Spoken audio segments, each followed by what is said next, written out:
Yo, yo, yo, what it do, people? We back. It's the boys in the building. The coolest nerds, the NWO podcast, the Nerd World Order podcast, the podcast that is just too sweet. Too sweet.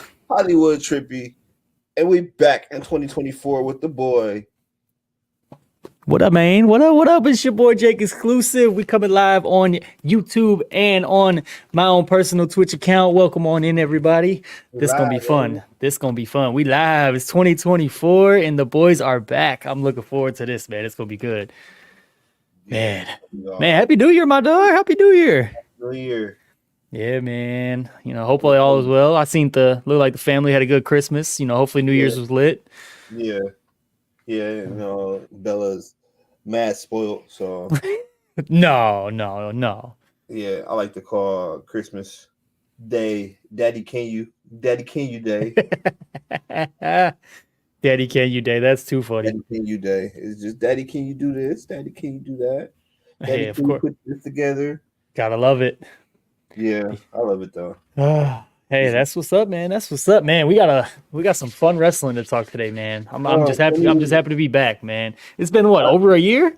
Yeah, 2023 was wild, man. We missed so much. It was a wild year. A lot happened. We missed so much, man. A lot happened in that year. Man, we had just drama after drama after drama. And fun came back and left the AEW roster, and then somehow showed up on the WWE roster. Man, the boy came home, man. What you like? There's only one other person that's ever done that. He trying to finish his story. Hey, he had to do it. Punk was trying to finish some sort of story in AEW, and they was like, "Nah, dog, we ain't fucking with it, bro." Specifically, some people was like, "We ain't fucking with it." Oh man, it feels good to be back though, man. We're doing the remote thing now because it's we upgraded our setups a little bit, A little bit. Yeah, a little backstory. We were just like, you know what? Let's just go ahead and get the wrestling pod back going. Because I love talking wrestling. Yeah, man, it's good times, man. Definitely good times. It's some of the best times. Oh yeah, some of the best conversations are had when talking wrestling. Dude, man, shit. I've been arguing with people on wrestling Twitter all day today and on Facebook lately. It's my favorite place to annoy a Mark. Man, they'd be so fun, man. It's half the time I be fucking with them, but after a while I start fucking with them. But last year earlier in the year was a fun time for me on Twitter because I just didn't give a fuck at that point. Dude. I was fucking with people for fucking with people, but yeah. Man, you was on one. Dude, I like that fun, man. People come at me sideways, tell me to kill myself over a wrestling take. Like, man, if you don't go somewhere. Wow. Shit, man. It was. I got blocked by Dave Meltzer. How do you do that? Cause, man, he was posting some AEW bias bullshit. I called him out on his bullshit. He was trying to argue with me, and I was like, "Bro, Dave, you're literally proving my point," and he just blocked me. That's wild. He was talking about something about the ratings, and he was talking about like how AEW ratings were so good, all this and that, and I'm just like, you will literally, I think my exact words were him to like, you will push the bar back as far as you can to make your friends happy. And he just he tried to go in on some shit, and then bro, I was getting like legit death threats and shit like that. People were coming for my life. I was dying, man. I still have a lot of the screenshots because it just made me laugh so much. That's crazy. But yeah, man. And now just getting back on wrestling Twitter, man. Wrestling Twitter might be the most toxic Twitter in the world. At least as far as I don't see like NFL Twitter, NBA Twitter going like they just be ribbing each other. Wrestling Twitter gets real life offended. I love my peoples. But Packer Twitter sometimes is really toxic. It can be. Well, Packer Twitter is only Packers Twitter because they're spoiled. Yeah. But can you blame them? No, we can't. Minding your entire life as a Packer fan has been winning, so it's like it is what it is. I get it. That's tough, but no, man. the internet wrestling community is probably one of the toughest things, like because it can be so wholesome, and then just like that, it can flip. Oh yeah, for sure. Absolutely. That's how it be though. That's how it Yeah, be. But yeah, man, let's speaking of 2023, let's go ahead and get into this first topic, man. We got top 5 storylines of the year. yeah, Yeah. man. We broke it down into 5 because you know what? There was a lot of storylines, but I feel like there was 5 that were probably better than the most, of course. Yeah, 5 that stood out to me, in my opinion. Yeah, for sure. Right. For sure. I guess I go first. All right. Fair enough. At number 5, well, one of my first one is Orange Cassidy is just so tired. Like when he was on his run for the Intercontinental or The international All title. Atlantic or the Post Continental Atlantic Pacific title, I was for it. That was my because like you can see it, right? You can see him like he was beat up, like but he was like fuck it, like let's go. I like how you wrote it in our thing that OC is so tired. I'm so tired of OC. I've been tired of OC since like 3 years ago. I don't know why you hate on the man. Like he is everything that you love about wrestling. His gimmick just not changed and it's boring as fuck. But his gimmick is literally everything that you love about wrestling. His gimmick is whack. Come on. Gimmick is whack. It's lame. It's been the same. Don't hate I'm hating. the juice, bro. Don't hate. Hate. The juice is Juventud Guerrera. It's not Orange Cassidy. Appreciate the comment. Yeah, HD. My dog HD is here on YouTube chilling. Appreciate it. Appreciate it. Yeah, man. Next is Gunther's IC reign. That shit has been historic. Literally historic. Yeah, and like he puts on bangers. Like no matter who they put him up against, it's a good match. And it always turns out to be a good story. And then my favorite one though, is Chad Gable. I really want Chad Gable to dethrone. That was a good ass storyline. Like that shit. Like they struck gold with that, and I know why they didn't want to capitalize on it right there, but they struck gold with that. Like Chad Gable wasn't gonna win it because they wanted him to get the streak. Yeah, and I get that, and that makes sense because Gunther, he deserved it. He's been carrying the IC title in this new regimen. How they're building up the mid card titles to be main event titles on the regular show. So I fuck with it, right? Absolutely, man. Right, because those titles deserve more shine, and recently they've been getting that. So was the Clash at the Castle against Sheamus, that was in 2023 as well, right? Yeah, it was. That was I think that might have been, besides the Chad Gable feud, I think that might have been my second favorite because that match was fucking cracking. That match was crazy, dog. Sheamus got a standing ovation. Everybody thought he was gonna get a world title shot. Like, nah, bro. Sheamus was just putting on a banger in front of his home people. Yeah, like it was a good ass match though. Bangers after bangers. Yeah, no, absolutely. Yeah. Absolutely. Next, I have the MJF Adam Cole Devil storyline. I know, like it kind of fizzled out towards the end, but the whole, are they not best friends? Are they enemies? That whole spiel, like, it was good storytelling to me. It was goofy. It got serious at points. They were able to get over so many like random stuff. They got over a kangaroo with the kangaroo kick. The kangaroo kick. The double clothesline. The double clothesline. He got over the power slam. I will say, as a tag team, they were over for sure. Like, I didn't like the Devil storyline at all. I thought it was stupid. Adam Cole and MJF storyline was goofy, but I was like, okay, these two are actually like, they're into it, so I believed it. I was like, okay, they're at least into the story that they're. But I just didn't like the Devil storyline at all. I liked it only because they had to tie in and finish up that original storyline, right? Because Adam Cole and MJF they were going at it for the world title, right? You know what I mean? And they kind of got forced into the best friend storyline by the people, which why not capitalize on it? They made money. It was a big draw. Write that shit out. Yeah, right? no, I agree. I agree. They just had to tie that in somehow, and I feel like the Devil storyline was the best way for them to tie that up as nicely as they could have. Oh yeah, no, I mean I get it. I just it gave me. I don't know if you know about the Black Scorpion storyline that WCW did in like I think it was the 80s. No, it was basically the same kind of storyline where they had a character called the Black Scorpion, and it was part of like the main heel. He was supposed to be like this. Nobody knew who he was, and he was like he would come out and he kind of like the same thing where it was like a different person was the Black Scorpion, all this and there, and then it ended up being Ric Flair, and the crowd was like boo.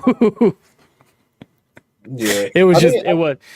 I feel like everybody knew it was Adam Cole though. Yeah, I was watching the pay-per-view and with some of the folks in the Discord chat, and we were all joking and laughing, like just naming random people. Like I was like, we were all just naming the most random people. We all knew it was going to be Adam. Once I knew the lights were gone out and the lights went out for like longer than I expected, I'm like, they're sitting this chair down and trying to get Adam Cole, who's legit has a broken foot, into this chair properly and make sure he sits right and get the wrestlers in the ring and all this and that.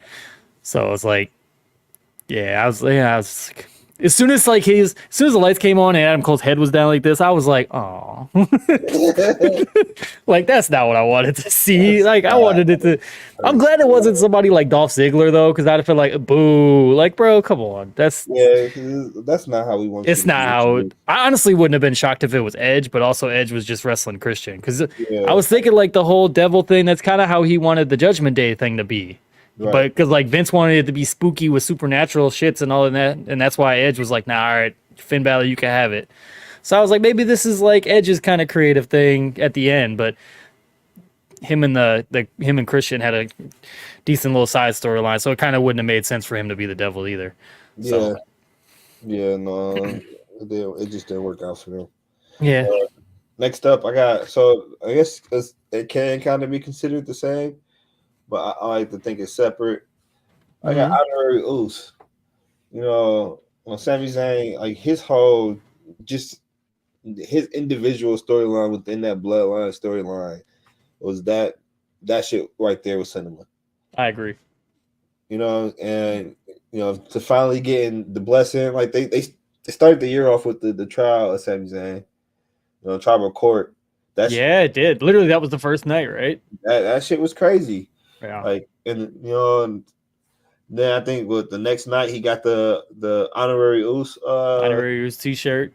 Yeah, and then he won. He helped Jey Uso defend the titles. So that I feel like Sami Zayn got love for that storyline, and I don't know if they did him justice on his own, right? Because he came out on top with KO at Mania. Yeah, they beat the Usos. Yeah, but he didn't get that solo victory.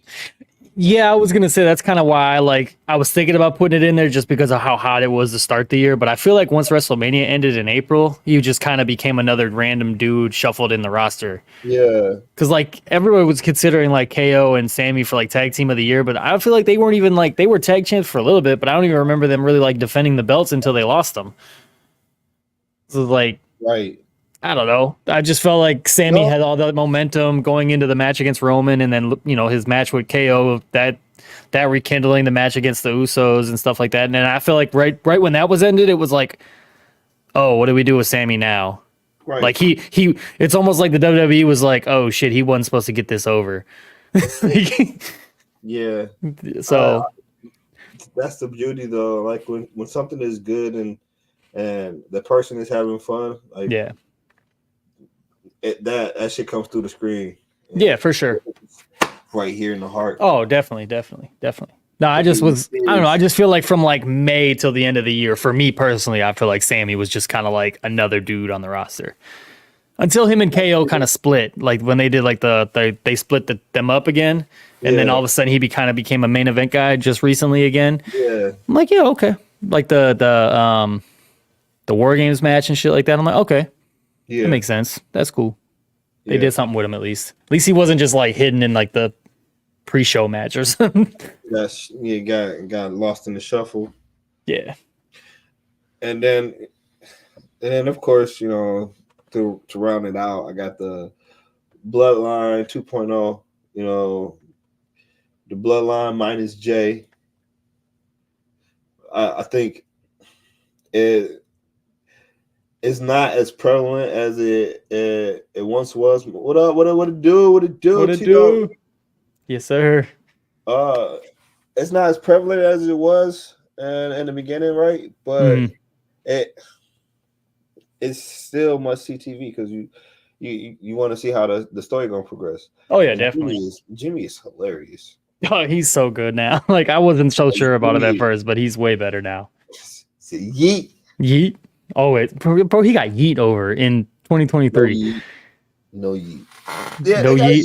No yeet over. Like, no yeet. They got yeet, then no yeet, and then they bought yeet, and now they can yeet all they want. Yeet. Oh, yeet, motherfucker.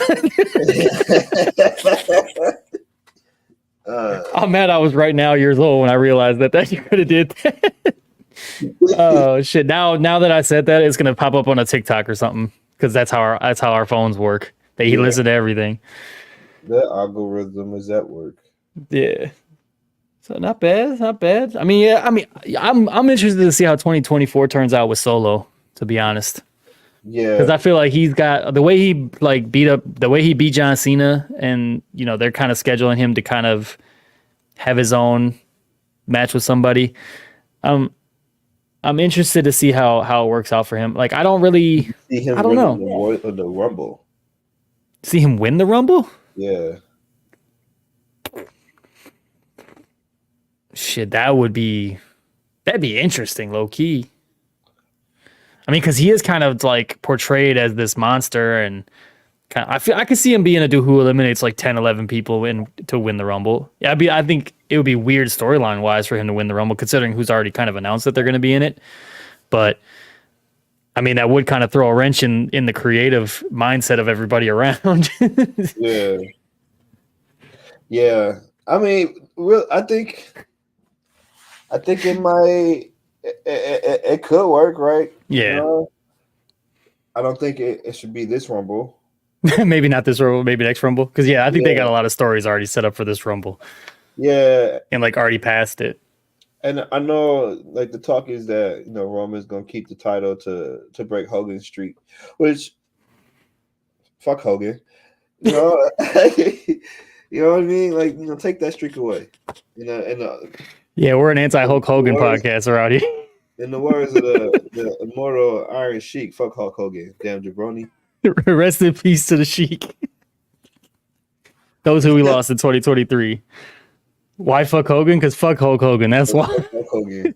If you need to ask why, you need to do some. I'm gonna be like the dumb wrestling people. You gotta do your research.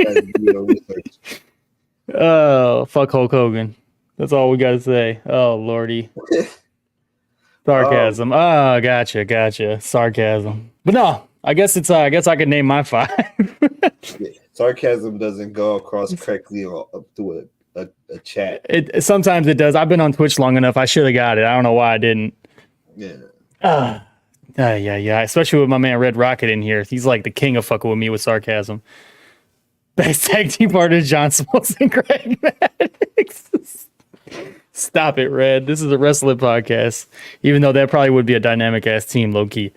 But anyways, my top 5 storylines of the year. You already announced one of them. Oh no, you didn't. You did Honorary Uso. I'm going. My number 5 is going to be main event Jey Uso. Okay. Watching the rise of Jey Uso. Split away. Yeah. Still probably one of the 2 best promo segments that happened all of last year. The first, well, I guess I wouldn't even really call the Sammy hitting Roman with a chair a promo segment. It was kind of a end of match segment type deal. Yeah. But the wasting away Cody, oh my God. When he tells Jimmy, like, you're out and I'm out too, and then he super kicks Roman, I was like, bro. So I watched, I was going to actually send you this, but I watched the entire storyline from 2023. Right? Really?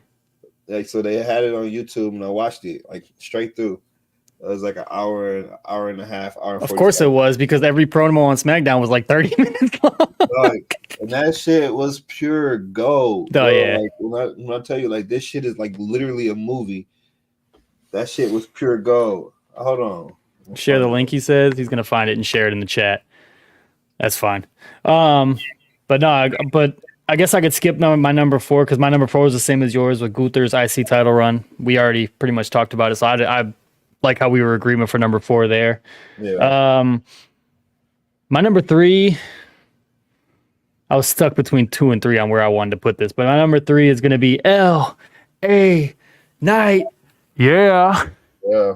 The Rise of LA Knight.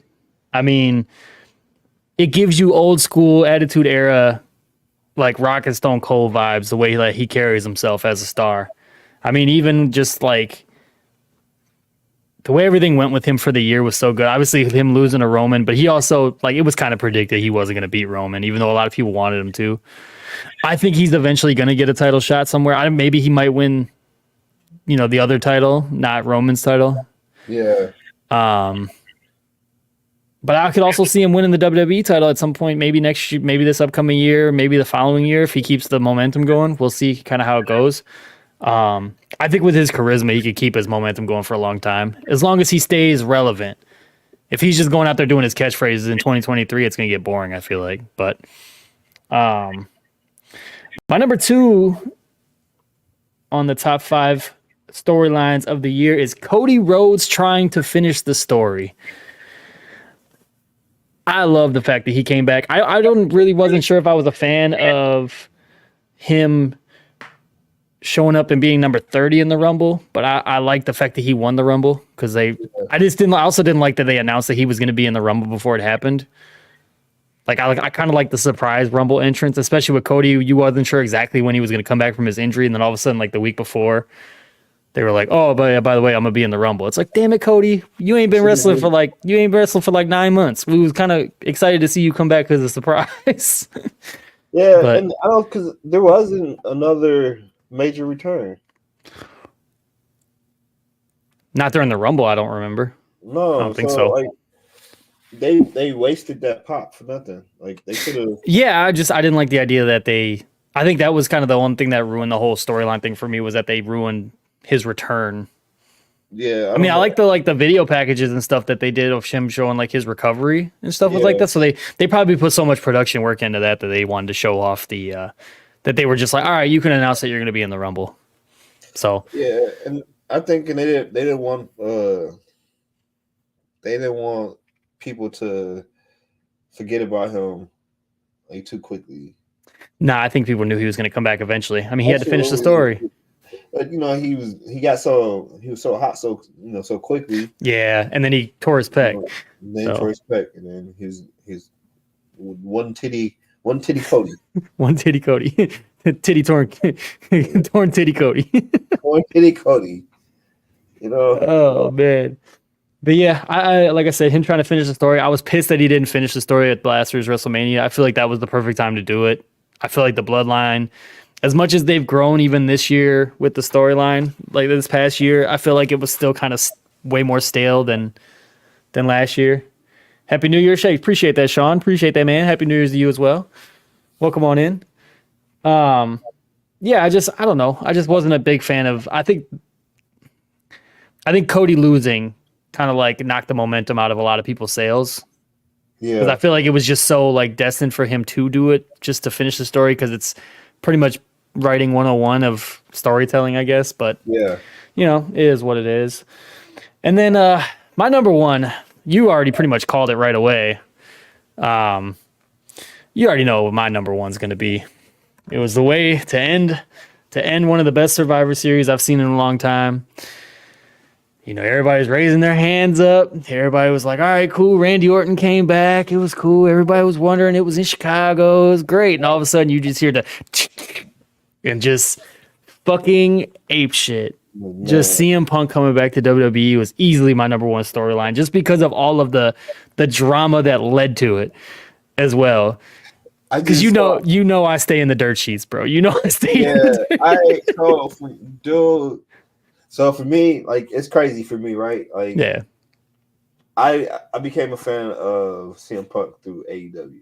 Like I that's didn't watch right. him. That's right. That's I right. didn't watch him. I didn't watch wrestling during that time period. I was on my hiatus, Mm-hmm. so I didn't get the chance to witness the greatness live. But I always heard about him. And so once he made that debut and made the return, and I got to witness and become a fan. Uh, it was it's a weird feeling because it's like, damn, he is home, but it's my first time really seeing him here. Yeah, I guess Right? You so. know what I mean? I'm excited because it's like, what they gonna cook up for us? Yeah, I mean, no, I get it. I mean, hey, I'm excited to see how it plays out. Obviously, I know that he's not. I'm not expecting 10 years ago CM Punk to show up in WWE, but I'm expecting a nice, maybe 3-4 year run.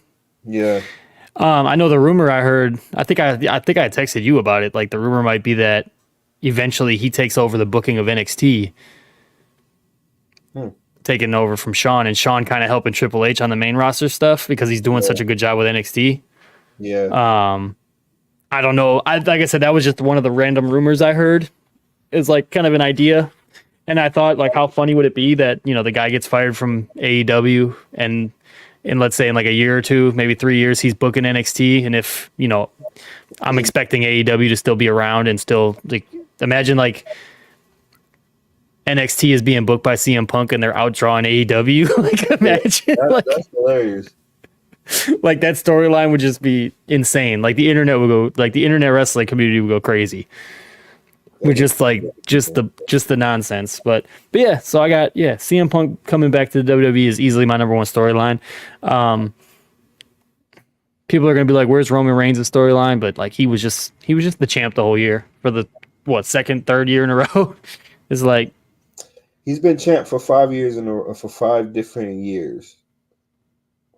2020, 2021, 2022, oh 2023, and now damn. 2024. That's right. He was. Yes. Goddamn. Yes. So he's been champion in 5 different years now. You know what? And I actually don't hate it because he's easily still the number one guy in the company. Oh, absolutely. I know a lot of people. He's earned the right to be a part timer. Yeah, I know a lot of guys, like include like my homie Moose Powers, who might be around the chat here and there. He doesn't like that Roman only wrestles like 4 times a year. But he's proven that he can do that. He can wrestle a quarter of the time and draw 4 times as much as the next full timer. Yeah, for sure. Yeah, no, I mean, I'm cool with it. Like I said, I'm hoping he loses it this year. I'm not sure if he will or not, but we'll get into that later. We'll get into that later. Well, I guess next thing we got on the docket on the screen, as y'all can see, I guess it's over there next to Trippy, is Wrestler of the Year, a 2023 Wrestler of the Year. This was tough because if I'm just gonna pick one, it was super tough. A lot of people you could choose from, low key. I mean, it just kind of. I think it depends. Obviously, this thing is more subjective. No, I feel like this has been more subjective than ever because a lot of people could just pick Roman just because he's been the champ all year. But then you could also like he's only wrestled like 5 times this year, so it's like, how do you really pick him? Type shit. Were all 5 matches bangers? Of course they were against banger opponents. Yeah. He had, all of them. Damn, I'm trying to think because it's like, like dang, like from I kind of want to go for me the wrestler of the year for 2023 for me. Mm-hmm. I'm partial to Seth. Seth. Rollins. That's kind of where I was thinking about leaning. Either him or Gunther is where I was going to probably go. Yeah, I can see the argument for Gunther too. Mm-hmm. But I'm gonna go with Seth. I'm gonna lean towards Seth.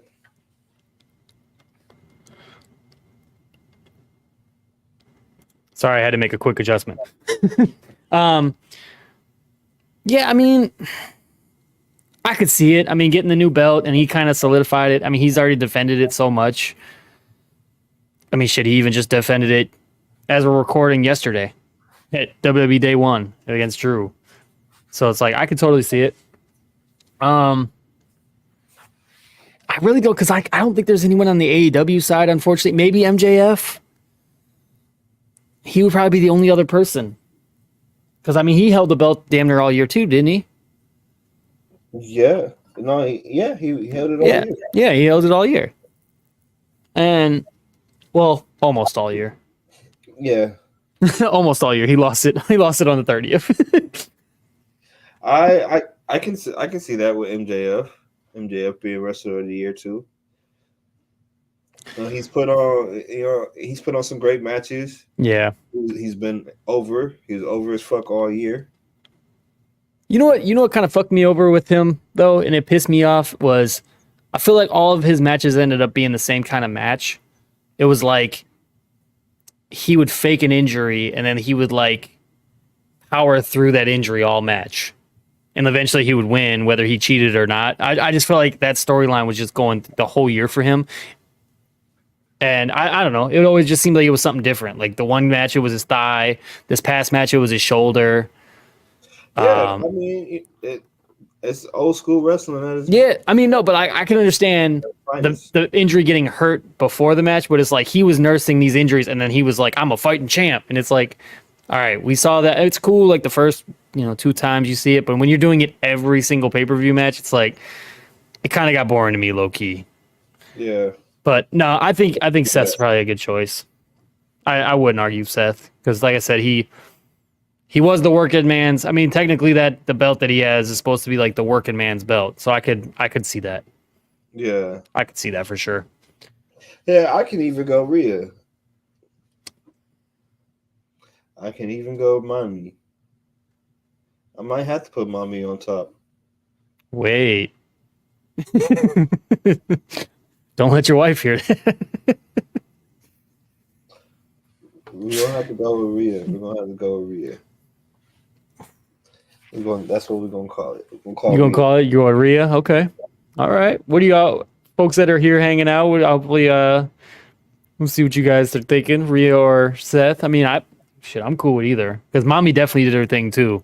I mean, and could like kind of taking control of the Bloodline storyline and everything. Like, yeah, I feel like, and even the whole who's the leader between her and Damian Priest, Damian Priest, telling everybody he's the leader and trying to be the leader.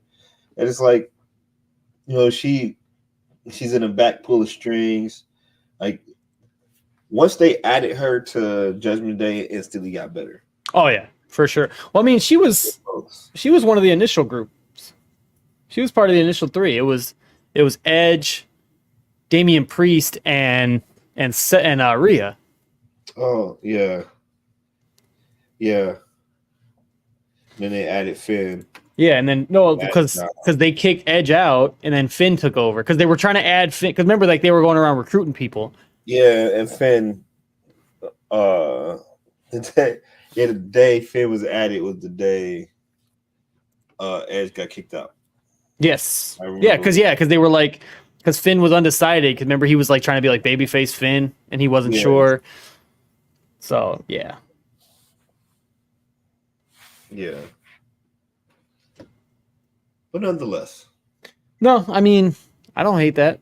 Either Seth or Rhea. I mean, if you're going to go men or women, that's not a bad man and woman choice. Yeah, that was probably the best 2 choices. One can make. Yeah, it's not bad. But yeah, not bad. Not bad at all. Not bad at all. So, speaking of the new year. Yes. Speaking of the new year, WWE held their, I guess it's become an annual event, Day 1. The WWE Raw Day 1. Yeah. I kind of fucks with it. With it. Yeah, I think it was and it was the first Raw post Kevin Dunn. Oh yeah, I didn't even think about talking about that. That's right. Kevin Dunn is gone. That's right. And you could kind of see how the way the show was set up.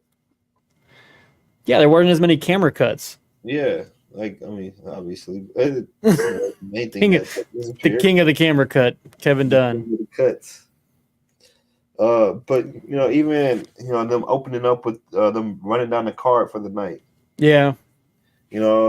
Just that in itself is different. It's not it was an opening Raw promo, but it wasn't an opening Raw promo. Yeah, I mean, it's just, I was never a big Kevin Dunn fan for just stories that I've ever heard about him. Obviously, Cornette is like my number one podcaster I listen to and stuff like that, and they never really liked each other.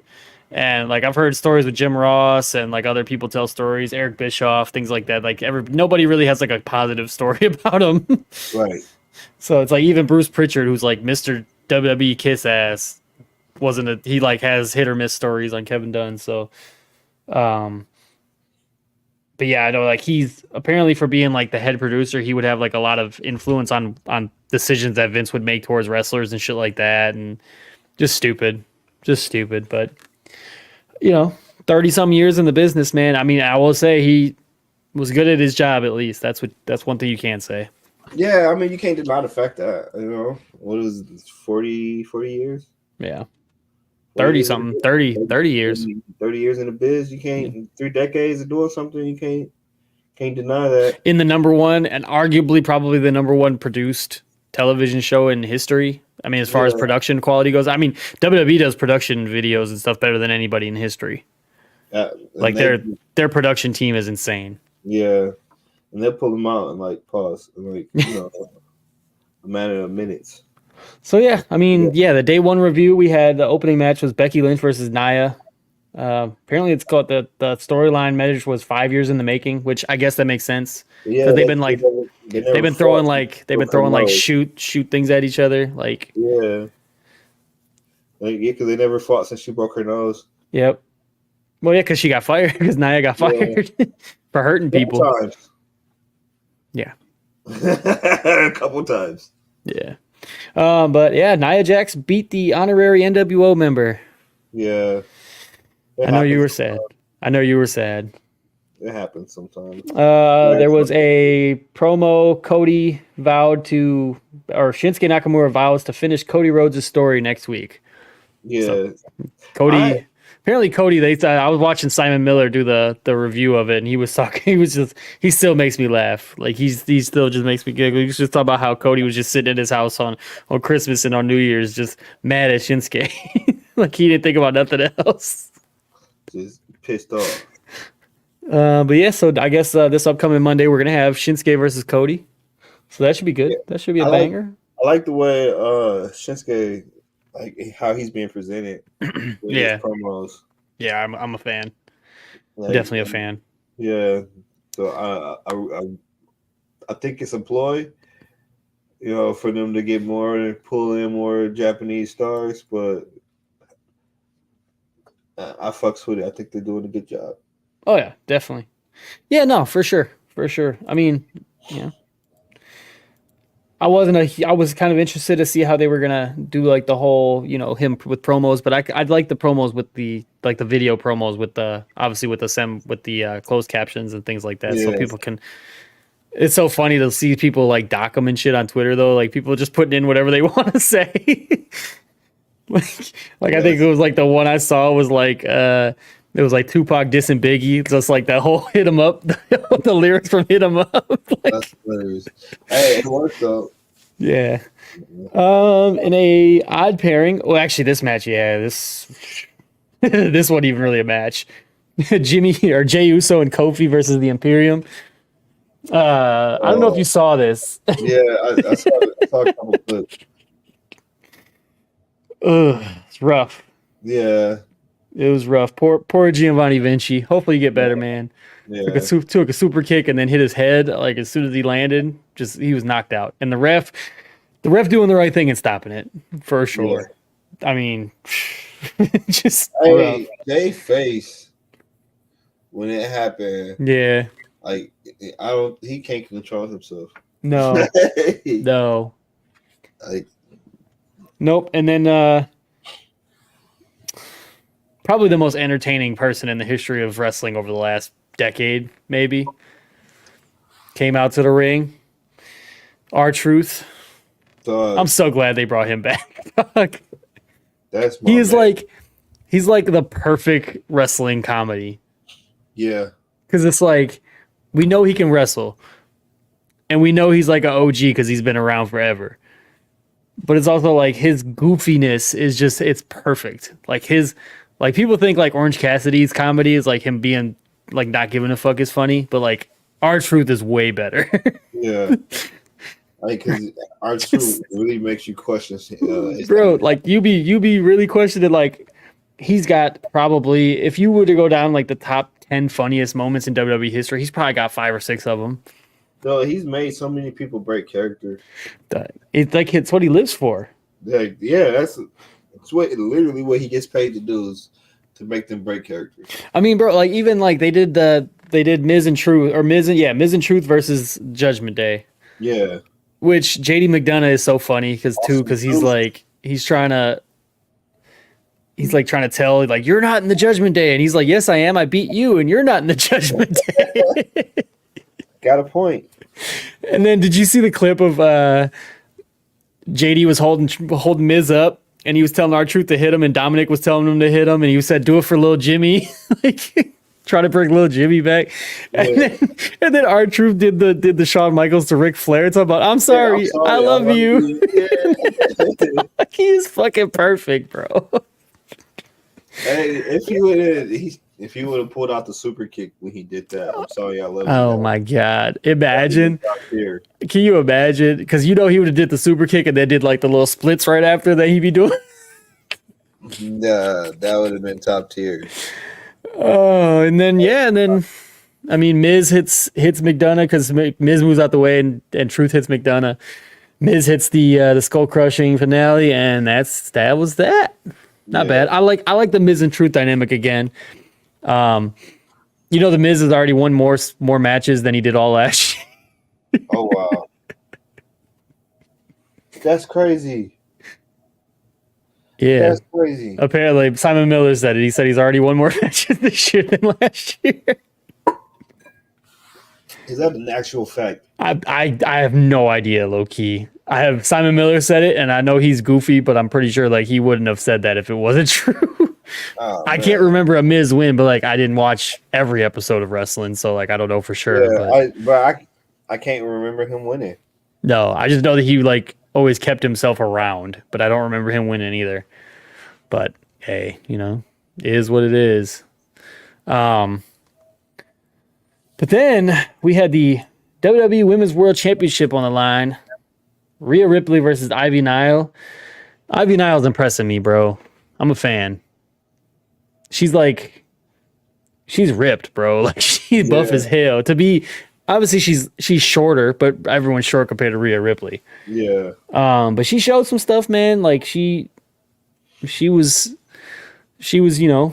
put in work. Rhea was on the ropes a couple times here and there, but Rhea's Rhea. Ivy Nile got a little greedy, went to that top rope and took that headbutt from Rhea, and Rhea was like, all right, here you go, Riptide, 1, 2, 3. It's over with. That's all you need. Yeah, that's all you need. But very next, you know what the next segment was. WWE announced a former world champion. And boy, the camera shots of the crowd were epic. Oh my goodness. They were so upset. That black dude, bro. Did you see the clip of the black dude? He was like, bruh. Black dude in the crowd, he literally was like. They did that on purpose. They know. Oh, 100%. 100%. Bringing out Jinder Mahal. But I will say Jinder Mahal spits some facts, and he's also a great heel. Yeah. He's a great heel. Obviously, he's not probably ever going to be WWE championship level contender ever again in his life, but he's I think he's got his role and he's fitting it well. But him saying like, "Hey man, there's only been 50 world heavyweight or WWE champions in history, and I'm one of them." You can't deny that. Yeah, You can't deny that. well, But that's a fact. but then out of nowhere, everybody else was geeked, and I groaned. Bless you. Bless you. But yeah, I don't know. You want to do it? You want to do the music of who came out? It's just some man. Do what the Rock do is cooking. I said, man, a lot of people liked it. I fuck with it. I always pop. I always pop for The Rock. I pop for The Rock. Pause. I'm a fan of when he shows up. The music is iconic. He's iconic. He's a superstar that you don't get anymore. Mm-hmm. But I don't know, man.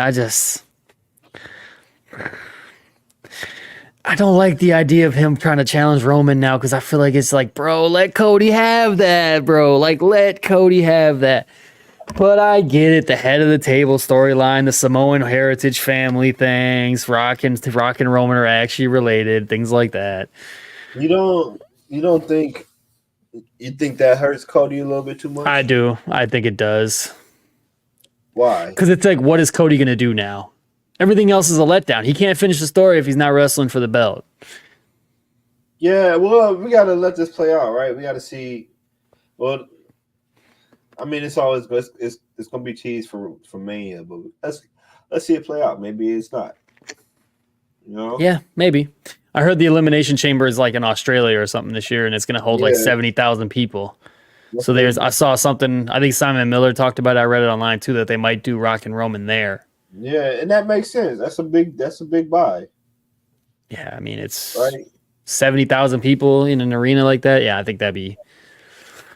I think it would be. I think it'd be good and bad. I think a lot of people, if they expect The Rock, they expect him at Mania because it's in LA. Yeah. And it's like WrestleMania 40, like, this and that. But I don't know. I kind of want to see Cody and Roman again. I feel like that's the big money as far as the night 2 main event, personally.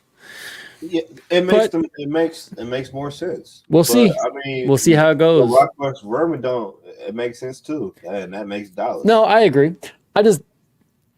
Big. It just hurts.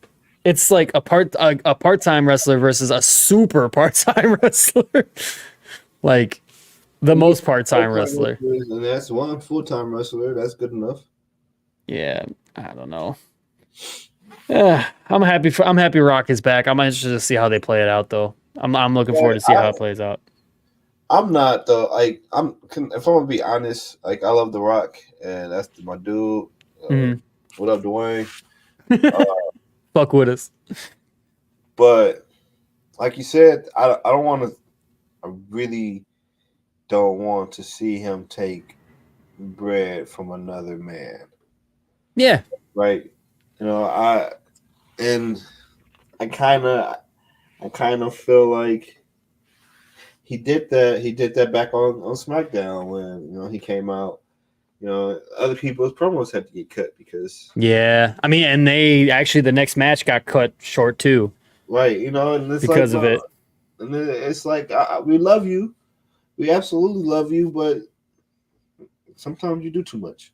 Yeah, I say Shayna Baszler and Zoe Stark defeated Tegan Nox and Natalya in like 5 minutes because the Rock segment apparently went over.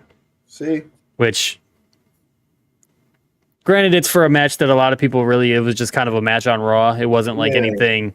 It wasn't like it was going to get 20 minutes anyway. Yeah, exactly. But it's like, it could have got 10. Right, it could have got 10. It could have got. They had 5 minutes plus entrances. Like, that's wild. That's crazy. They could have got 7. They could have at least minimum gave them 7. Yeah. 7.5, maybe. But also, The Rock definitely went out there unscripted. Like he was like, go out there and hit these bullet points. Make sure you say the head of the table type thing. But he definitely took his time getting all of it out. Plus, he was tired from doing them fucking moves. You could tell he was gassed. He was not in ring shape. No. So No. But then We had the main event of the evening, Seth freaking Rollins defending his WWE World Heavyweight Championship against the Scottish psychopath Drew McIntyre. Low-key, I wanted Drew to win. I think everybody low-key wanted Drew to win. I like Seth as the champ. I like the idea of the possibility of Seth and Punk at Mania. I don't think Seth needed to have the belt the entire time up to Mania to make that happen. I feel like Seth could have won it back somehow, some way maybe, but I think Drew, because now I don't know what they do with Drew. Like, now I just don't know what they do with him. Back down the card. Yeah, it's like, I feel like he's been one of the most underutilized guys since he was the COVID champ. And after COVID ended, pretty much, and everything started going, they took the strap off of him, and he ain't really had nothing really going for himself since. Pretty quickly. So for a day one show, it wasn't bad, but it was just another episode of Raw, low key, with The Rock. I mean, there was some comedy, there was a good main event match. I just don't like that Raw is also fucking 72 hours. Right. Takes for fucking ever to do anything. I'm kind of hoping they figure it out and go back down to 2 hours. Oh yeah, they never will. They make too much ad money to do it. They make way too much ad money to ever go back down to 2 hours. I believe it. Yeah, they make so much money on advertising. It's ridiculous. But yeah, that was WWE Day 1 or Raw Day 1. Not bad. But Our first show of the year. yeah, not bad for the first. I do like the idea that WWE took a hiatus too. Like they gave the wrestlers like a holiday break. Yeah, Like they did like the best of shows and things like that. That was cool. yeah. Like they obviously did house shows. That's when CM Punk had a house show match against Dom, which crazy. Fucking sold out Madison Square Garden for a house show. That's Like, insane. like, bro, That's tell me you're insane. over without telling me you're over. That's insane. But that's what he did that at AEW. Yeah, And he would have kept doing that had they stopped fucking with him and let my man fucking cook. But that's another story. yeah, that's later. That's later. Speaking of that company that didn't let him cook, the night before on Saturday the 30th, AEW's World End pay-per-view. Did you actually get a chance to watch this pay-per-view? No, I did not. And I put it in the the doc, and then I forgot the pay-per-view was coming on. I was gonna hop right into Discord. It might have been the worst pay-per-view AEW's done. I believe it. 2023 was a bad year for AEW. It was their worst year. It was not good. It was not good, bro. Like,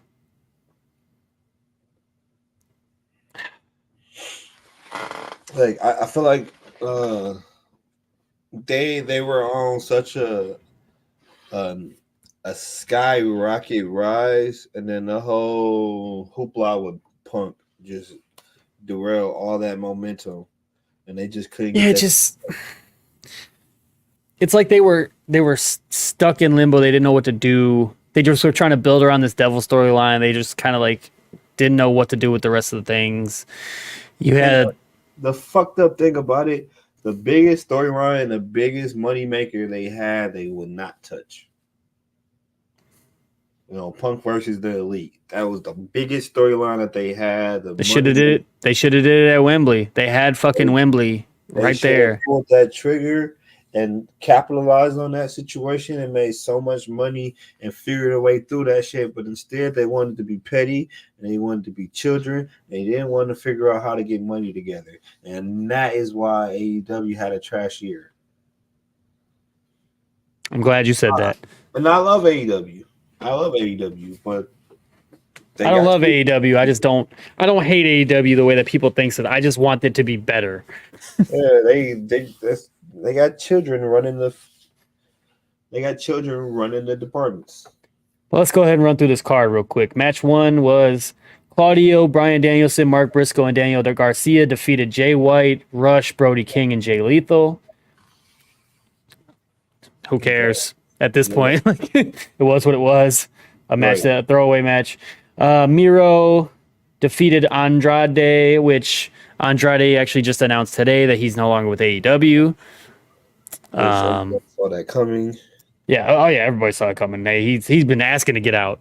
Yeah. He literally was punching motherfuckers in the face trying to get fired. Match 3 was the AEW Women's World Title. Toni Storm defeated. I love Timeless Tony. She defeated Riho. Yes. For the year. I was looking at the thing. I'm like, she didn't wrestle Mariah May. I was like, Mariah May's her fucking one of her managers. Yeah, but then they did Sky Blue Bogus. They did Sky Blue Bogus. It's gonna be very sexist, but she's very well endowed. And they had her in like a long t-shirt and long pants. Like she ain't show off nothing. You was upset. Everybody that I was looking at was upset. Twitter was upset. Everybody was upset. They was like, really, you just out here wrestling and damn near nothing. Then when you are just coming out to interfere, you got on a whole fucking tracksuit. Like, yeah. But I don't know, Toni Storm. I fuck with Toni Storm. I don't like Riho. I think Riho is just, I don't know. I don't get it. I don't get the Riho thing. Don't understand it. She's a good wrestler. She's not believable as a wrestler. Why not? Bro, it's like you wrestling Bella. But most women are the same height. But it's not her height, it's her weight. She weighs like 65 pounds, bro. That's like a cruiserweight wasn't wrestling the head. No, it's not even cruiserweight, bro. She's like less than a featherweight. Somebody put up her stats before, and she don't differ more than like Alexa Bliss or Liv Morgan. It's just, Alexa Bliss is also tiny too. I'll say their bodies are built differently. Yeah, Riho just looks like a teenager, bro. Like that's the only thing I just. And it doesn't. Her ring attire doesn't help her. No, it doesn't. She gives Japanese schoolgirl vibes. Yeah, so which I know that's like the one thing like Cornette and other people get on her about is like you literally are just portraying a Japanese schoolgirl, and it's like we don't get it. But I fuck with Toni Storm. I don't like the Marilyn Monroe. You don't like Timeless Tony? I don't like it anymore, bro. I liked it at first. Now it's too over the top. That's the point. That's why I like it. It's too over the top. Now it's like she's just it's like before she believed it, now she's playing a character. Like there's a difference. You know what I mean? Like you can believe the role that you're playing and like really get into it, but then there's the character that you're playing and the character you want other people to believe you're playing. You know what I mean? Yeah. It's like you don't think she's portraying the character that she's playing? No, I think Toni Storm was. I think the timeless Toni Storm thing was cool in the beginning. I think as it got crazier, it got worse for me personally. But I do like her as the champ. I feel like she deserved to be the champ. Absolutely. But I also think she needs to get rid of Luther and Mariah May and just be a solo star. She doesn't need all these flunkies with her. She's Toni Storm. Like she should be the number one woman wrestler in AEW. Maybe besides Statlander. And we're not going to talk about her because she was on the pre-show and almost died. Willow Nightingale picked her up for a fucking power slam and almost dropped her straight on her neck. That was a botched city match, man. It was bad. Let's try it. Match number 4, Swerve Strickland with Prince Nana versus Dustin Rhodes, which I had an argument with a guy on Facebook yesterday about Swerve. I love Swerve. I love the potential of him as AEW champ. I feel like he's going to defeat Joe to be the champ. I hate that he didn't win the Continental Classic. I feel like he should have won it. Either him or Daniel Bryan should have won it, not Moxley or Kingston, which we'll obviously get into later. Swerve is so over. Also, I don't know. He's over, but also it's like he's over, but Tony wants him to be a heel so bad, but then like he makes him do heel shit and the people still cheer him, even though it's like, bro, you literally just broke into a man's house and put a shirt on his baby. Yeah. Why am I cheering you?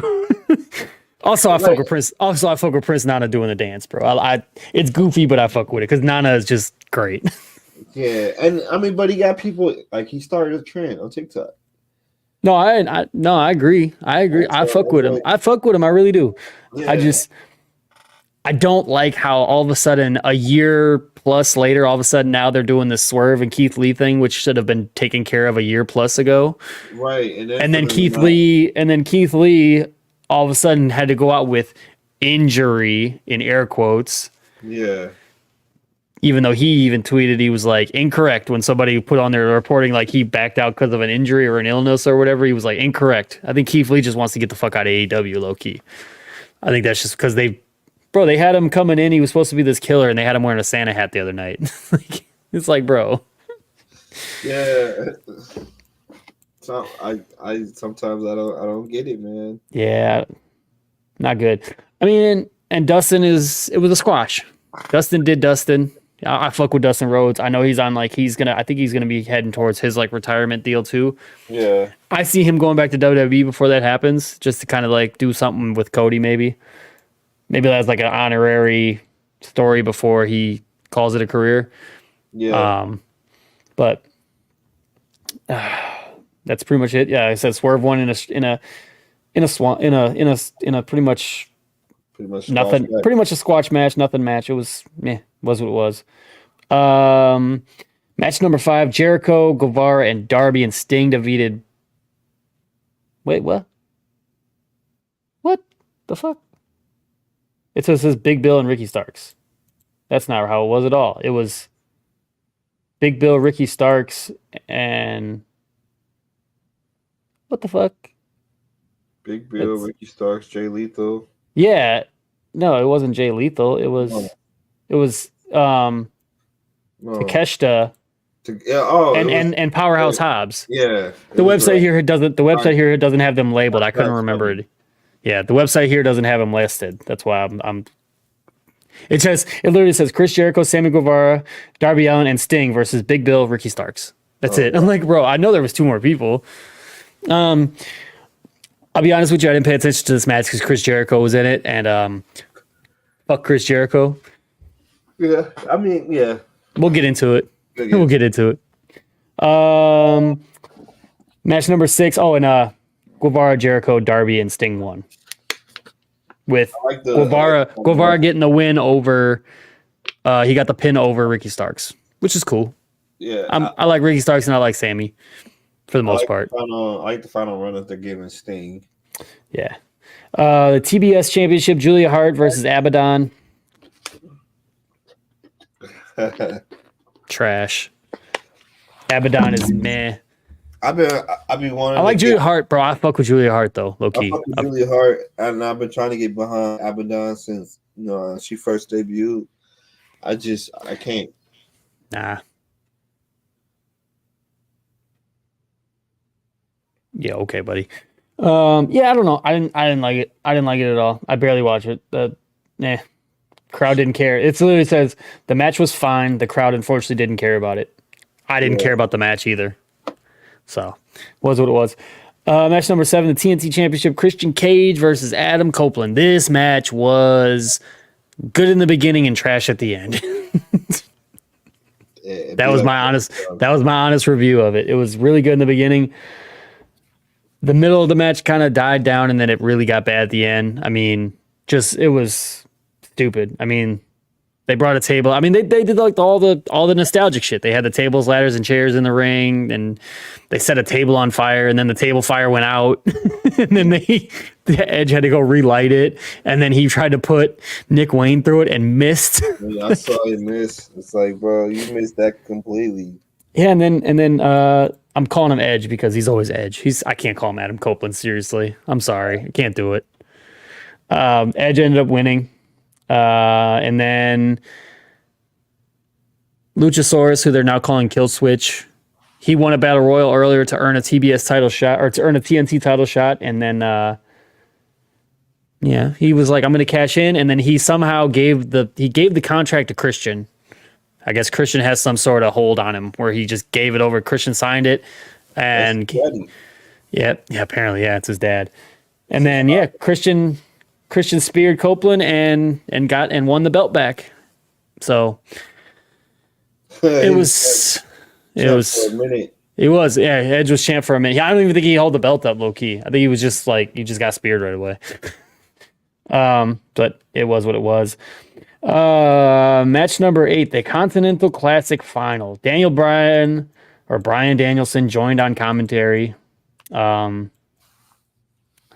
This match was trash, bro. Eddie Kingston versus Jon Moxley. It was just not good. It just wasn't good. It was just not good, man. I just did not like it at all. You didn't like it because it was bad wrestling, or you didn't like it because Jon Moxley was in it? No, I didn't. It's not that Jon Moxley was in it. I didn't like it because it wasn't. It was two guys who aren't like wrestlers. They're brawlers. They're fighters. They fight in like hardcore match like style matches. They brawl. Yeah. This is supposed to be like a wrestlers tournament. Like it's supposed to be like wrestlers of wrestlers, like Swerve and Danielson and like Claudio, guys like that.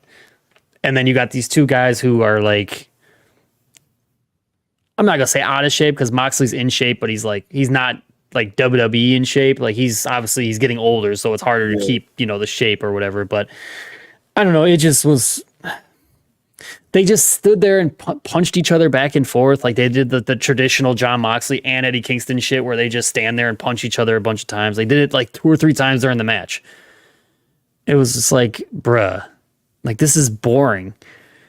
And then Eddie Kingston won with a backhand and won. And then he got one of the worst looking belts I've seen too. First off, like you couldn't even see the belt at first, and then you see a picture of it and it's just like a generic looking belt with a crown in the middle. Like it just, just one for me. One for me, dog. Randy Jackson, one for me, dog. And then the main event, AEW World Heavyweight Championship, MJF versus Samoa Joe. I don't know if you saw the video package or not, but they did a video for MJF when he was on his way to the ring. Bunch of people in Jersey were like, "He's our scumbag," and it was like people wearing the fucking what's it called, the scarf.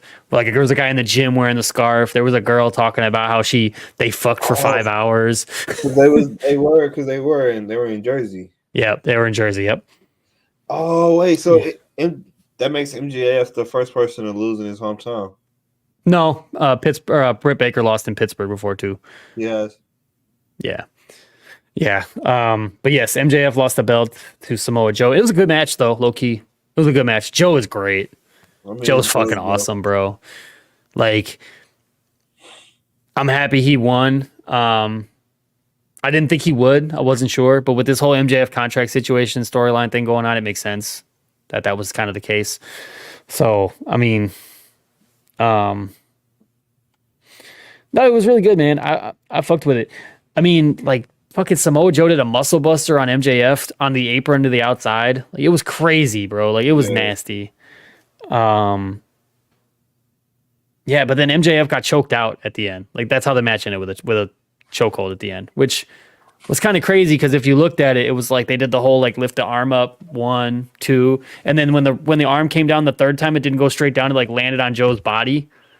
So it was like the ref kind of looked there stunned at first, like he wasn't sure whether to call it or not. Like it was funny as a bitch. So there was like a delay between him actually calling the match or not. And then they called it, and obviously Joe was celebrated. He dipped out right away, which is the crazy part. Because I forgot to mention, Adam Cole came to the ring. He got an entrance too. Like Adam Cole his music came out, but he was wearing all black. So it was like, I wonder who the devil's gonna be. He came out literally wearing all black. Like, if that wasn't a giveaway, I don't know what is. But he's usually wearing all black. No, but this was like obvious. Like usually he'll wear like a black jacket, black jeans, but he'll wear like a Adam Cole t-shirt or something like that, or an AEW shirt or something with some like nice Jordans or something. This dude was just wearing all black with some nice Jordans. With some Jordans. No, he did have one Jordan on because he's got a boot on the other foot. Yeah, he had on the ones, the black. Yep, and then at the end, obviously, like you said, while Adam Cole is giving MJF kind of a pep talk, like you were the champ all year, like you'll get past this, all this and that, you'll be fine. All of a sudden, boom, lights go out. the devil guys, or no, the lights didn't go out. The devil guys just like came from the crowd and jumped us around to the ring, and then the lights went out. And then obviously that's when we talked about it. Adam Cole sitting in the chair, and it was shown that he was the devil. Like, it was me, Austin. It was me, Austin. It was me all along. Yeah. I say people comparing the two reveals. Yeah. But yeah, like I said, it was. Yeah, I don't know. It was what it was. Not the best paper. The worst pay per view. Not a great pay per view. I thought it was the worst pay per view AEW's ever done.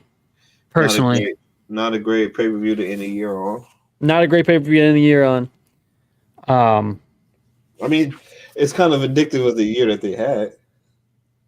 I mean, you know. Yeah, I mean, no Bucks, no Kenny, no Hangman, no Punk. It's like, damn, none of those people were around. Yeah. Like, it's just wild. It's just wild to think how that pay-per-view turned out. Like I said, I know a couple of people that I was watching the stream with were enjoying it. I didn't like it. They kept calling me negative. I was like, I'm not being negative. I'm being honest. You're definitely being negative. It's not being negative. It's being honest. Negative Jake. Hey, I call out the good shit and I call out the bad shit. It just so happens that you call out more bad shit. Yeah. Well, speaking of bad shit, talk about this goddamn Chris Jericho drama. Yeah. So the rumor was in the room. I didn't get a chance to hear the audio because the audio I was listening to for watching the pay-per-view was kind of quiet, so I didn't get a really chance to hear it. But apparently, like, they sang his song coming to the ring, and then they booed the shit out of him. Like, Darby Allin refused to I think he called him a piece of shit during his entrance. I guess Ricky Starks for a shoot refused to work with him in the ring.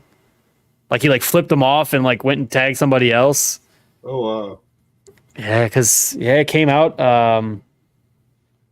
Nick Houseman, he's a pro wrestling writer. He's been to a lot of the media scrums and things like that. Put out a report about basically Kylie Ray left AEW back in 2019 because Chris Jericho apparently was trying to put a move on her and she wasn't going, and I guess he got frustrated. Yeah, and there was that drama. That was after the fact, though. I mean, I don't know if you saw his Christmas Day rant or not. It's 4 a.m, Christmas Day, a wrestling website that Chris Jericho founded. I think it's Wrestling is Jericho or something, I think is the name of it. Posted a link about everybody that was in the All Out, Brawl Out, Scrum or whatever signed lifetime NDAs except for one person. Yeah, no, I did see that. Yeah. Yes. Everyone except for Ace Steel's wife, whose name is Lucy. Yeah. Because everybody just kept calling her Ace Steel's wife. There was also a funny thing that everybody was calling her the original Nick Wayne's mom. That's hilarious. But yeah. So everyone signed, and then Chris Jericho at 4 a.m, drunk tweeting, "I didn't sign one." As if he was in the room and I was like, the funniest part about this whole thing to me that I don't get is bro, that shit was 2 years ago. Why are we still talking about it? If you was gonna say something, you would have been said something. But, if you apparently didn't sign an NDA, there's literally been depositions and investigations and everything done, basically saying if Jericho was in the room and had anything to do with it, he would have been interviewed and had to have signed an NDA. And also, if you didn't sign an NDA and you were in the room, why the fuck haven't you said anything? Because you're Chris Jericho. You go on podcasts. You have your own podcast. You have your own podcast and your own platform. So it's and that's the thing that gets me about it. It's man, if you need just all this, if you knew all this stuff, why are you keeping quiet about it if you didn't sign an NDA? Right. If this is, you've had this all along, Especially if you're being a dick about knowing about it. Like, you know what I mean? It's like, if you knew about it, okay, you want to keep quiet because maybe it doesn't benefit the people you want it to benefit type shit, which is why I'm under the belief that why did CM Punk and Ace Steel and all those guys have to sign NDAs if they weren't or if they were or weren't in the wrong? Like why do they have to sign NDAs if they were in the wrong? You know what I mean? Like, if they were the ones in the wrong, they wouldn't have had to sign one. So that's like the whole thing with me with that drama. And then, like, there was a story of, him getting into it with CM Punk's lawyer and all that drama and nonsense that went on, like tweeting back and forth about, and like this dude Stephen P. New, the lawyer, he's CM Punk's lawyer, Ace Steel's lawyer, and he's also Jim Cornette's lawyer. So it's like, he don't fuck around. Yeah. And he's a good ass lawyer. I've actually like kind of looked into him like randomly because I'm like, who the fuck is this guy? Like, I know him through the Cornette podcast and stuff like that, but he's like a legit lawyer, like be taking it to senators and shit like that. Oh wow. But yeah, man, I don't get it, man. Like that whole brawl out thing. We're gonna obviously just transition into more of the drama. Like, I don't get why. Like, why is it still being brought up? And I know, like, Tony had everybody sign NDAs, and apparently that's like a thing with Tony Khan is he has everybody sign NDAs if they like leave on some bullshit. My thing is it's continuing to be talked about because it was never properly closed. Exactly. Yeah, because there were investigations going on that everybody always knew about, but none of the investigations like ever released anything. Yeah. And I mean, I saw something that was like independent reporting or independent investigations and things like that. And it's like, okay, well, if they're independent, they should be able to disclose to like the public who they are, type shit. And what they found. Yeah. And I mean, that was the funniest part I kept seeing on Twitter was like, well, Punk can't go on Cabana's podcast now and tell it how it is. And it's like, well, one, he wasn't going to anyways, because obviously this whole drama started because of Cabana. Right. And two, it's like, you can get out of an NDA. It just costs a lot of fucking money and time to do it. Like, if you try to get out of an NDA, it might take you 3-4 years to actually even get out of it. And by the time you get out of it, you're like, damn, what the fuck was I trying to get out of? Right. So I don't know, man. Like, AEW as a whole, like we've mentioned a couple times, just had a really bad 2023. Yeah. I don't know if you saw, but like there's rumors and reports going around. There's a guy, I think his name's Brian Solomon. He does a lot of like figures and things like that for wrestling. Like he's really good with like the metrics and the numbers and things like that. And he's saying like AEW is potentially in the room to lose like, I think 2023, a $34 million loss of profit, which is like, imagine, bro, $34 million lost. I can believe it. You lost your top merch seller. You lost your top merch seller, and you're also booking these arenas that you're selling, that you're booking these $15,000 or 15,000 seat arenas, and you're only putting like 1,500 people in them. Yeah. It's like these arenas ain't cheap. You're losing money on the overhead. Yeah, exactly. I mean, you're like, okay, we'll rent out this building. Boom. Here's a fucking, I mean, and they also said like the average, I saw it, the guy broke it down. They talked about it on Cornette's podcast. I wish I had all my numbers in case. I'll try to see if I can find them and post them online or something like that in our Facebook group or whatever. But it's like, I think they said like the average AEW Dynamite costs like $600,000 to produce, with like the stage and obviously like the ring and the technical crew and all that, just all the little shit that you don't think of. And then they said like each pay-per-view is like 1.3 million. Obviously only ran like what, 8 pay-per-views, I think. Yeah. Something like that. So obviously they don't do one every month. I know they were talking about, rumored that they might try to go to the 1 a month thing, but it's like, I don't know. And then there's like did you hear about all the executives leaving AEW? Yeah. I mean, there was the guy who did like the main booking. I can't think of his name right now. Fuck, I'm gonna have to look it up. But like, fucking the Young Bucks, what was it, Mac Jackson's wife? who was like the head of merchandise. She's left. She's gone. Which Dave Meltzer again strikes again. What up, Dale? D Squad? What up? What up? What up? Yeah, he put out a story talking about the reason why she's leaving the company is because she felt that the Jacksons weren't defended during the all-out brawl out scrum things. And it's like, bro, if you don't go somewhere, like, and then it became rumored that the Young Bucks actually didn't want to be in AEW anymore because of that, because they felt like they felt like they weren't protected enough, and they brought CM Punk back and all this and that. And it's like, well, Tony was thinking about the business, bro. Like, your number one merch seller. It was the needle pusher, the needle mover. Yeah, it's so dumb, man. I don't get it. Oh boy. Yeah. Raphael Morphy he was the vice president of live events and touring. Like, apparently, like, he was one of those people, the executives that, like, everybody was like, okay, you can leave because you're booking these fucking arenas in bad places, or you're booking like 3 arenas in a week that are like within driving distance of each other. So it's like you're expecting the fans all to come to the same like 3 shows in a week, and knowing that they can't, type shit. So it's like trying to save on travel for the or it was like I saw the one thing. It was like they would book, like, for instance, they would do like Milwaukee this week, Chicago the next week, and like Madison the week after that. It's like, well, you're only hitting that core people. Like, that's 3 times the person. What, you expecting that person who lives in Milwaukee to go to all 3 shows? Like, that shit's expensive, bro. Like, wrestling shows aren't cheap. And they're not cheap at all. So it's crazy. Yeah, I mean, and then they fired the VP of post production.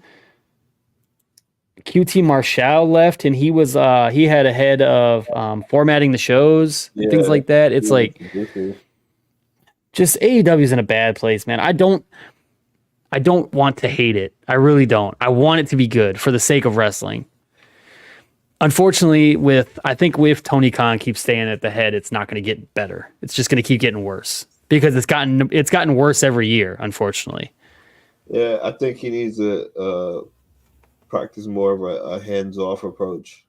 Yeah, I think so. But unfortunately, if you listen to like his media scrums and things, he thinks everything he's doing is fantastic. Like, he thinks he's doing amazing because he booked, the Wembley, like the biggest arena or the biggest sales of wrestling history and all this and that. And it's like, yeah, but also nobody cared about that pay-per-view event because all they cared about was the CM Punk drama that happened in the backstage before the show even fucking started. Right. Like, I don't know. He's not good at this, unfortunately. Like, it sucks to say, because I was all in for AEW when they first became a company. I was like, let's go, competition, it's going to bring out the best of everybody. And it's like, WWE just continues like, hold my beer. Like, yeah, because like you look at it, right? AEW, it was a really rough year for AEW in 2023. Mm-hmm. On the flip side, it was a really great year for WWE in 2023. Agreed. Like, they started to flourish tenfold, and Triple H really started to hit his stride, and especially with the TKO the TKO deal. Yeah, the TKO deal was huge. And them pushing Vince out of creative, and giving all of that to Paul and letting him run the boat. Like, it really showed that Vince was he was stuck in the wrong generation. I won't argue that. I mean, and like I said, I think Tony Khan believes that everything he's doing is right, and unfortunately, it's like, you're not, bro. Like, you chose Jungle Boy over CM Punk. Yeah, I don't think Jungle Boy's been on TV since. He hasn't. And it's like, you chose the Young Bucks, who take their ball and go home when something's not working for them. Which, as we saw, like, they literally took time off TV, not because they're injured, but because they wanted to revamp their characters, what you're saying. It's like, nah, bro, they're taking their ball and going home because they don't like the way things are going. Because they're not being pushed as the top guys. I think they want to come back as heels again. I think they just need to be themselves on TV. Which is, heels. They need to be they need to. Everybody knows that they're the executives of the company. They just need to act like it. Like we're executives. Like it's you can't have that shit be put out there in public and then not portrayed on TV. You know what I mean? It's like WWE used to fuck that up when Jim Ross was the head of talent relations. Yeah. Like Cornette, when he was running OVW, would have Jim Ross come down and he would announce that like the head of talent relations is here, Jim Ross. He's going to help do commentary tonight, all this and that. And then WWE get mad. I'm like, why are you telling people that? It's like, well, y'all told us that. Right. Like it's known. Like just because he's just an announcer for y'all, we understand he's more than just a commentator in the world of wrestling for y'all. Right. So they need to know a little bit more. Yeah, exactly. So Right, I mean, just stupid stuff like that, man. But yeah, just AEW, man. Just be better, please. Just better. That's all please. For Just be competent, man. Just figure it out. Get back to what made y'all great. Focus on what y'all were doing right in those first couple of years, and build off of that. Stop trying to be competition and just be competition, bro. What was the story? What was the stay-in? It was number 2 or number 1 never talks about number 2, right? And it's like every time that AEW throws a jab at WWE, it makes people think of WWE, not AEW. Facts. And it's like they still do that to this day. Like Eddie Kingston still cuts promo like bashing WWE guys. It's like, bro, your ratings are going down because you keep pushing people away because they're just showing you're not serious. You're just being petty. Right. I don't know. It's just little shit like that, man. I don't understand it. I don't think I'll ever understand it fully, to be honest with you. But just AEW going AEW apparently. I'm like I said, I hope they get better. But it's the second day of the new year, so they got a lot that they can do. They got a lot of time. Agreed. It's only what year 5 now. Year 5. They just hit year 5. Yep. It's only year 5. They're still young. They're just not walking. They're toddlers. Getting a little preschool going on. Oh my God, they're in K5. They're in K5 right now. I'm still figuring it out. I'm figuring out how to hold the pencil right now. So love it. That's funny. Just get better. Should get better. That's true. But yeah, man, if you ain't got nothing else, I mean, shit, we can send the people home happy. Yeah, I think that was it was a good show. Jake, excuses. What's up, Nats fan? Jake, excuses. Yeah. Oh man, but no, this is fun, man. It's fun to get back to this, man.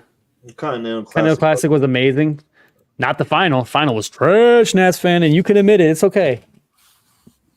I mean, shit. Let's see what Nats fans got to say. The Continental Classic final was trash. Swerve should have won it, and you know it. And you know it, Nats fans. Swerve should have won the whole thing. Wrong. Stop it. Says wrong. I enjoyed it. Well, I'm happy that you enjoyed it. I'm happy that you enjoyed it, Nats fan. Honestly, I'm truly happy that you enjoyed it. I do think Swerve should have won that though. Exactly. 2 for 2. Yeah. I understand why he didn't win it, but I think he should have won it. Swerve's going for the world title. I agree he's going for the world title, but he doesn't need it.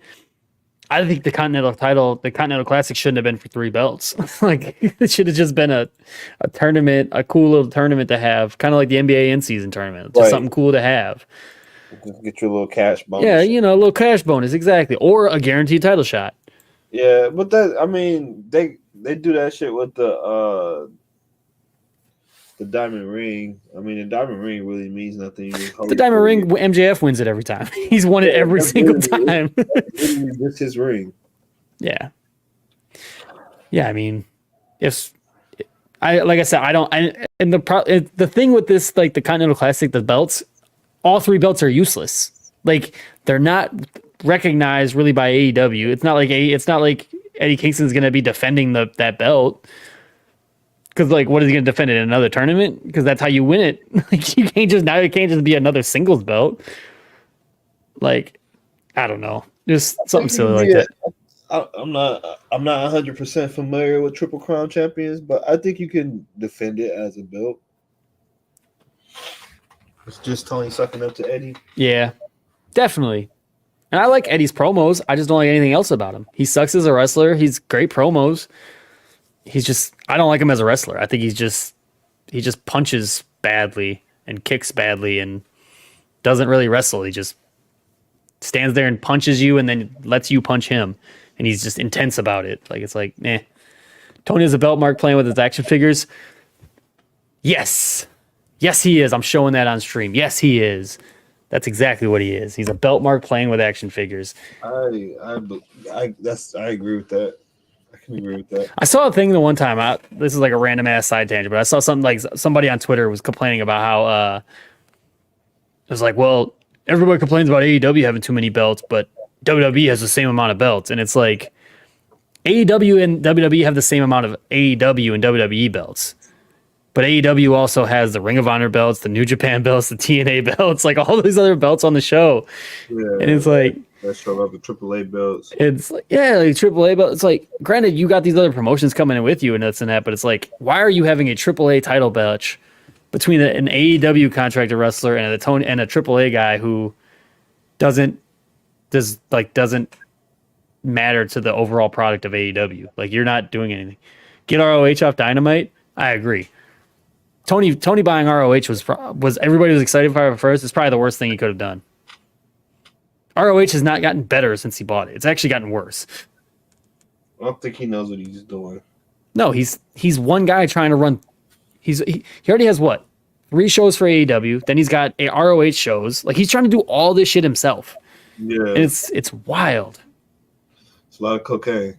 A lot of cocaine's. Snowman Tony the Snowman. Tony the Snowman. He's drinking that Woo energy. Side tangent. I had a Woo Chew, and man, the Woo Chew put me to sleep.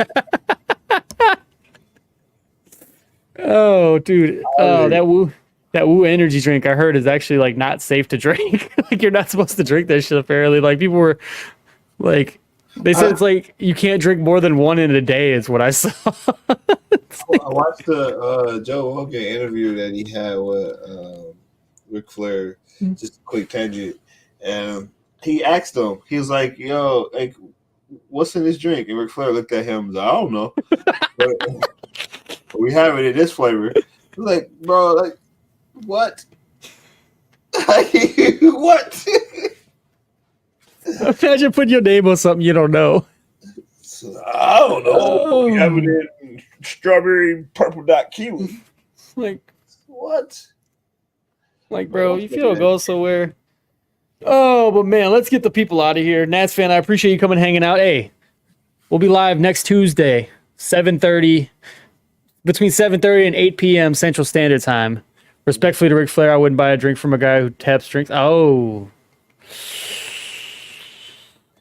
Rough. Rough. I agree with you though. But no, man, I appreciate everybody hanging out. This was fun doing the live stream. Shit, everybody go follow the YouTube channel. We got our YouTube link going there. I gotta actually post the fucking link. Yeah. Where the hell is the YouTube link at? Hold on, I'm gonna share it right now. But man, yeah, make sure y'all follow us on the Instagram, the Twitter, the X. Go like the page on Facebook. Go to the Facebook group. Follow our individual pages. Hollywood Trippy on X. Jake Exclusive on X. Obviously, yeah. Everyone knows me. Mine is Jake _exclusive everywhere. Be easy. We had a great show. Hey, yeah, Nats fan. Like I said, man, we will be here the plan is every Tuesday between 7:30 and 8 p.m. And just keep it going, man. Talking wrestling all year. It's gonna be fun. I like the live stream interaction too. Snack Daddy, what's up, man? What's up, my dog? Hello. DJ Snack Daddy, yes sir. But yeah, man, we appreciate everybody hanging out, man. This was the shit. Twerby, you the one to do the outro. Go ahead. It's been a wonderful episode of NWO Podcast, the Nerd World Order Podcast, and as always, it's your boy Hollywood Trippy and your boy Jake Exclusive. And we out. We catch y'all again. Yes, sir. Too sweet.